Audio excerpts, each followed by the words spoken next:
Les châteaux forts étaient en général construits à hauteur sur des collines, sur des éperons rocheux, pour voir arriver à tout moment l'ennemi. Les premiers châteaux forts étaient en bois, appelés mottes castrales.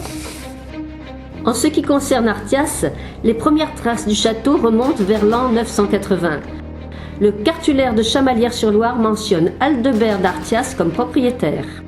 En 1590, la garnison était composée de 12 hommes d'armes, des arquebusiers. Le dernier seigneur propriétaire connu fut Noël Jourda de Vaux, pacificateur de la Corse en 1769. Le château fut ensuite délaissé.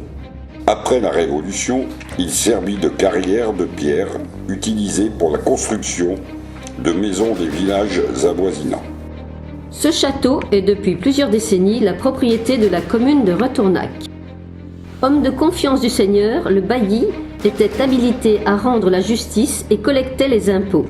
En 1695, les capitations, impôts par tête, nous renseignent sur le village qui était composé de 24 maisons et de 98 âmes. La chapelle était dédiée à Saint-Denis, évêque de Paris, mort décapité en l'an 250. La légende dit qu'il porta sa tête pour la remettre au roi.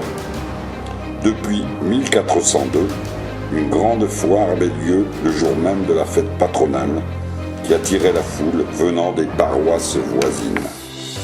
Cette chapelle a été classée à l'inventaire supplémentaire des monuments historiques en 1949 et à ce jour n'a plus de propriétaire connu. La maison d'accueil fut réhabilitée et inaugurée en 2007.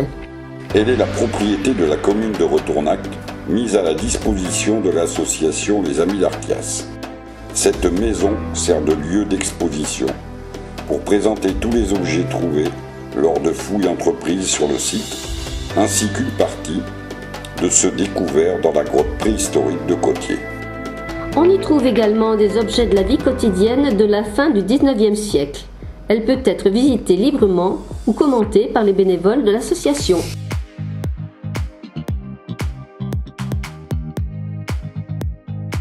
Le but de l'association consiste à la préservation du patrimoine et à sa mise en valeur, concrétisée par l'arboretum, le jardin, puits, four, théâtre de verdure, reconstruction de murets en pierre sèche, aménagement de chemins.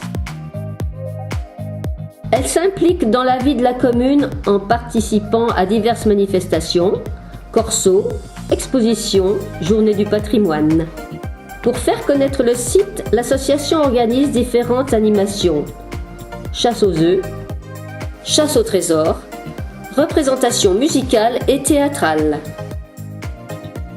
Ces projets, acquisition de la chapelle qui nécessitera des aides auprès d'organismes publics et privés, voire recourir à une souscription régionale. Découverte du site à dos de poney en association avec une ferme pédagogique locale. Sauvegarder les vestiges de la tour. Compléter l'arboretum. Création d'un jardin potager médiéval. Poursuivre la reconstruction des murets. Veiller à la pérennité de l'association qui a plus de 40 ans d'existence. Sont bienvenues toutes les personnes motivées par la préservation de notre patrimoine.